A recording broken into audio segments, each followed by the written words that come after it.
Okay, so let's get started solving for rate laws. So today the data will be given to you with experiments, and I am going to show you one AP question where you end up with 3 reactants, and that usually is a little bit challenging. So remember, you can only have one variable at a time. You can't change concentration of 2 different reactants at the same time and measure what happens to the rate of something. That doesn't work, right? Like, you have to only examine one variable at a time to determine what happened to the rate.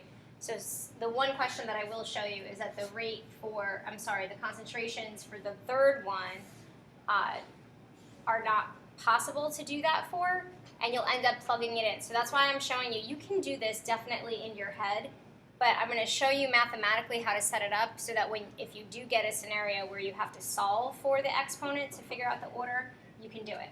So for this problem, we're going to solve for the rate law for this, then the rate constant, and then the order of the overall reaction. So the first thing that you do is you're going to look at, like we discussed already, your experiments for NO where H2 stays the same. So that's experiment 1 and 2, and then I showed you that you want your larger number to be in the numerator and the denominator. So I'm just going to rewrite this for you. So it's rate, we're going to do experiment 1 over experiment 2. These are the experiments that we're choosing. And we're going to put 0.0900 over 0.0225. And then that's equal to K and K. And then we're going to do our concentration of NO. So NO is in experiment 1, 0.20 times the concentration of H2, which is 0.30. Experiment 2, it's 0.10. And experiment 3, it's 0.30. All right, then I'm going to put these little M's and N's here. What are my M's and N's? They're the superscripts basically to tell us what? The order of the reaction. So this is why we just cancel it out so that it's not part of it so we can solve for it. So if you take your calculators out, you now can solve for the exponent, which is really what you're doing when you look at that chart that we made. You're looking to see if it's doubled and it quadruples or doubles, stays the same, whatever it might be. But you could actually just calculate it without memorizing that chart.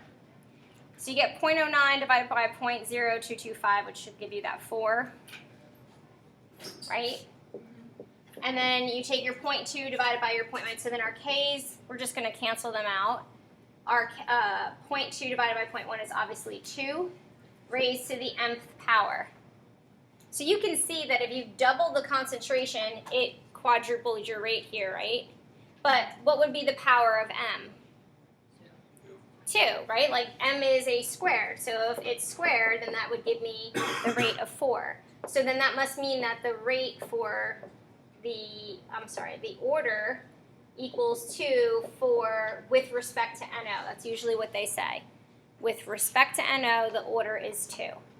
So realize it's the same thing as memorizing this. In a second order reaction, when you double the concentration, you quadruple the rate. So we could have just looked at this and said, all right, this is times 2, this is times 4, therefore this must be second order. That's really the simplest way to do it, but I just keep reminding you that they're going to give you harder problems, and then this would be the approach so that you could just calculate it rather than trying to just mentally quickly do it. So if they give you a third one, and you know the order because you've solved for it, you would just put the third one in here and calculate. You would just eventually solve. All right, so now we have to find the order with respect to H2. So now you're going to look for NO where it stays the same. So NO stays the same between experiments 2 and 3. And it went up from 0.2 to 0.3 and 0.015 to 0.0225.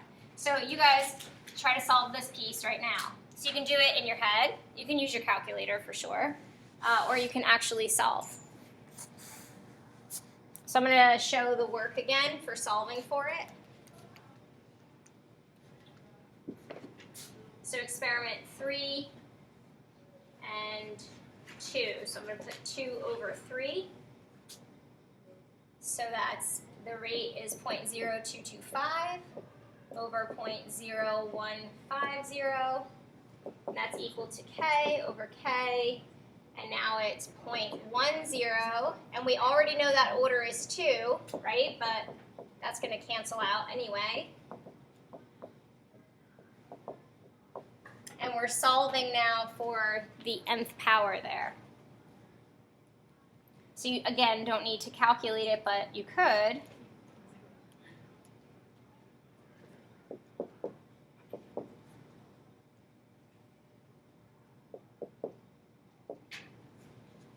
So 1.5 is equal to 1.5 to the nth, so what is n? 1. So again, if we double the concentration and it doubles the rate, then it's the first order. This isn't double though. So do you get though that it doesn't have to be double? It's just like if the same thing, if you do the same, then the same thing happens, then it's 1. That's why memorizing this is good, just to kind of pay attention to it if it's like quick data that you can see, but you could just calculate it too, okay? So then the next part says find the rate constant at this temperature. So now we're solving, let's first though, I'm sorry, letter A says write the rate law.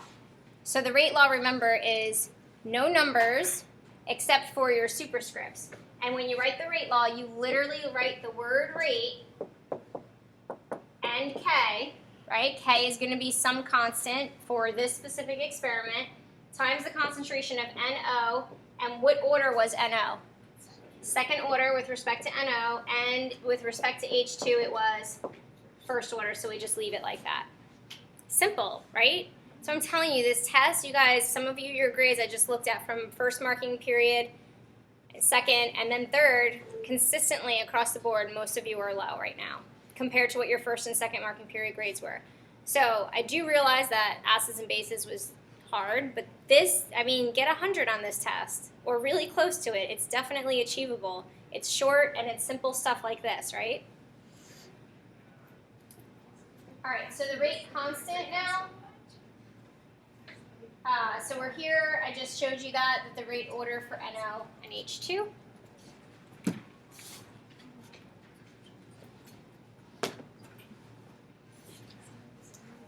Okay, and now we're going to find the rate constant. So you're literally going to solve for K. So what you're going to do is you're going to rewrite your equation. See how it says K equals now. So you're just rearranging the algebra there. And you can pick any one of your experiments to solve. So you could pick experiment 1, 2, or 3, and you should get the same K value for all of them because it's consistent. So you're going to pick an experiment and you're going to plug it in. So all of you pick one. I'm not going to show you which one is picked here because I want you all to be able to realize that it doesn't matter which one it is. You can pick any. And then plug in your own data for that specific experiment.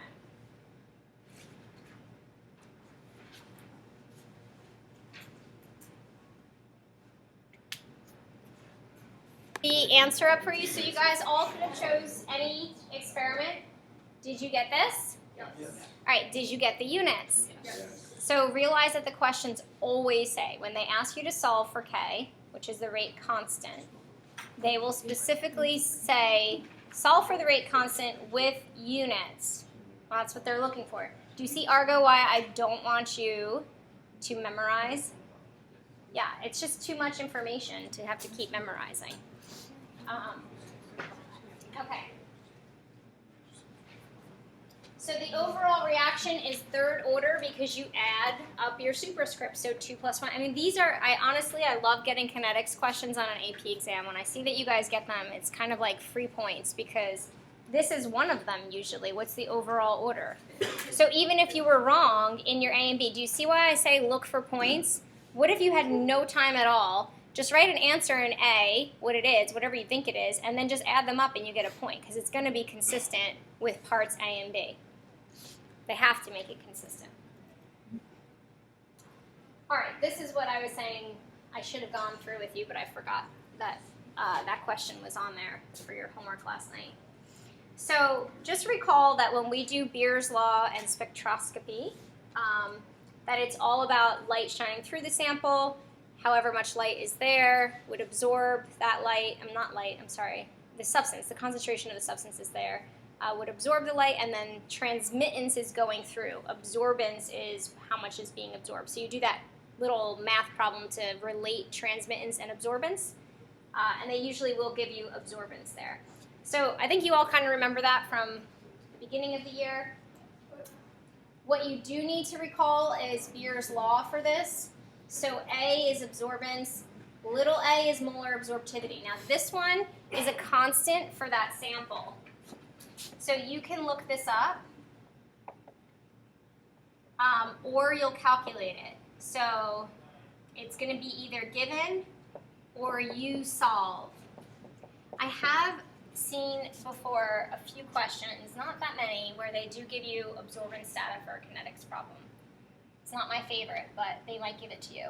So then B would be the path length of the sample, which means like how big is your cuvette. So the cuvette size. So it's usually like a 1 centimeter or whatever they might give you. And then the concentration would be what you're really solving for is C, right? So they'll give you some absorbance data. These are not that frequent, but I'm going to show you how to do them. So here's the data that they present. See why I don't really like it? It's a lot of stuff. Yep. So this is what the lab is based on, and that's why these are here. So if they gave you a lab-related question, you would understand how it works. It says 3 experiments were conducted at 25 degrees C for the following reaction, which occurred in a 1 centimeter cuvette. So you mix these 2 substances together, and the solution looks green. Then, as the reaction proceeds, it goes completely clear, right? So you're measuring, you literally take your cuvette, and over time, every 60 seconds, they're putting their cuvette in the spectrophotometer, and they're measuring the absorbance of that sample. So you can see that it was green going to clear, green going to clear, green going to clear. Essentially, that's what they're showing you. And you have these 3 different experiments. So what are they doing in each of the experiments? Changing the amounts of what? Your reactants, right? Your concentration of your reactants specifically. And you'll notice that they keep them constant in 1 and 2 here, and then here it's constant in 1 and 3 for C. So again, you're only changing one variable at a time. So it says find the rate law and the rate constant at this temperature, the same thing as before. So really what we need to do is determine what you have, like from that last slide, what did you need to figure out the rate law? You need to know your concentrations and your what? And your rates to see what happened. So if this is the data that you're given, you know your concentrations, but you don't know your rates, do you? What is rate? Not just final minus initial what?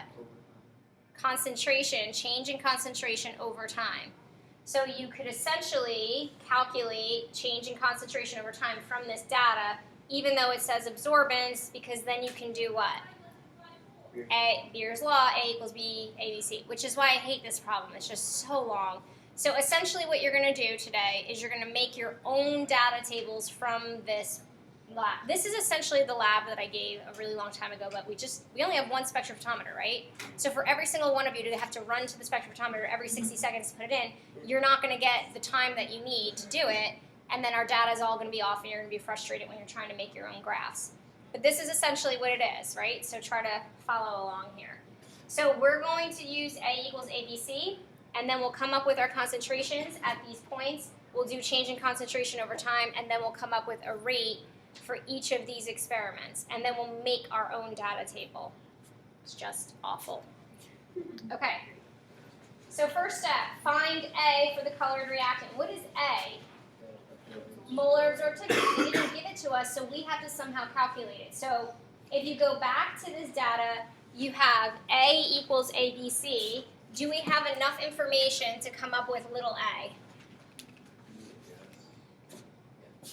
A equals ABC. So how are you going to find that? Yeah. Take the absorptivity at the start of the graph. That's your big A. Take concentration of C. That's C. Why specifically is he saying C? It's take the concentration of C. That's the, I think you said it. It's the colored one, right? The spectrophotometer can't measure B. What really the spectrophotometer is measuring is C, isn't it? So it's able to see the green solution. And then you take B, your cuvette, and then you have your concentration there and your absorbance already. You know what you started with. So that's what we're going to do. So you can use a data point from any graph where C is known. which we know C at the start for all three of them, right? So use your starting C because that data was specific to you. And then look at the absorption and blah, blah, blah, and you calculate at any point that you so choose.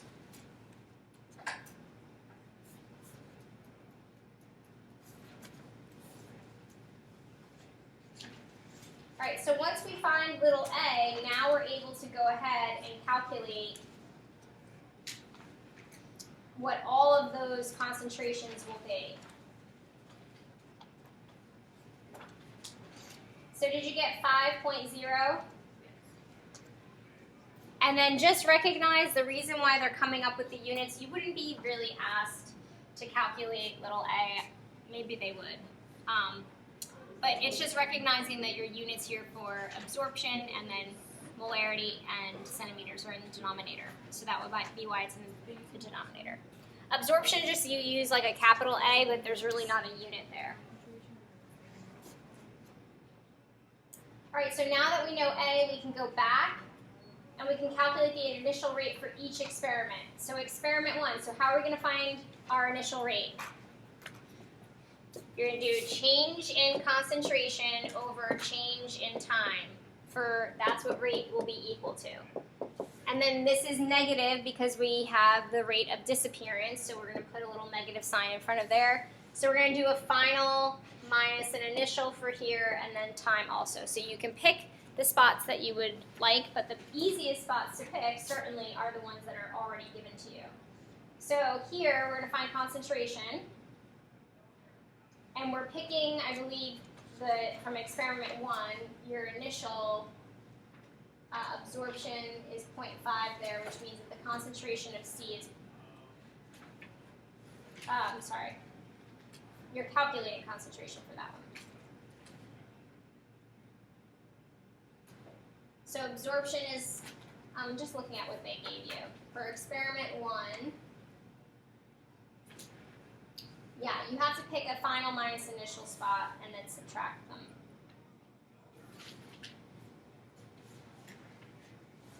So I'm just going to quickly go back here so that you can see with me what they're looking at. All right, so for experiment 1, we're going to find our change in concentration over change in time. This is our initial starting point, right? So we don't need to calculate the final spot. We already have our initial, because our initial concentration for the green species was 0.10. So we need to find some spot later on here. So I think that they're using 60 seconds here. So this is why they're choosing this point, and then they're just kind of going like this. So roughly, that's why the data is there, is 0.375. They're just calling this sort of like a halfway point. That's why it's really tricky, but you could have called it like 0.4 or whatever you're going to call it. Our data might just be slightly off. So this would be why we have to calculate the concentration at this point, because we don't have it. So we would do A equals ABC here, and then we're solving for C. So C is equal to absorption over AB. And the absorption is roughly 0.375 over our little a we already solved for, and then times the path length. And then that's your final spot. So then you can do change in concentration over change in time. So we can head back to that data for you.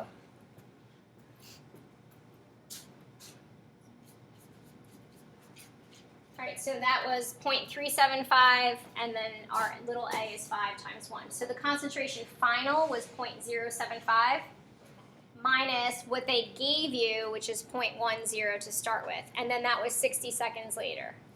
Now, had you chose the 120 seconds, you may have chose that, and perhaps you plotted that to be about 0.25. You could have done that. That might have been easier for you to see, so maybe you just chose to use that point instead. Just choose the points that are easiest to see. So change in concentration over change in time, our initial rate for experiment 1 is 4.2 times 10 to the negative 4th. And then rate is always molarity over seconds. All right, so now we're going to look at experiment 2. So go back to your data. We already have the concentration of C for the initial, so we're really just calculating the final. So I'll go back there with you. I think it's probably easiest to pick a point that you can easily read. I probably wouldn't have picked that halfway point. But this one looks really easy to read anyway, so this is probably 0.750. I just want to show you here, you probably could have used 0.250 and just make sure you chose 120 seconds. That might have been easier to read, but you should still get the same data. And then like even here, this is easy to see also. All right, so then you're going to choose, again, A equals A, B, C. So C is going to be equal to 0.750 over 5 times 1. And then you're going to solve for change in concentration over time for that one. Same thing here. C equals 0.250 over 5 times 1. And then you get your concentration there. And then subtract from what the initial concentrations were.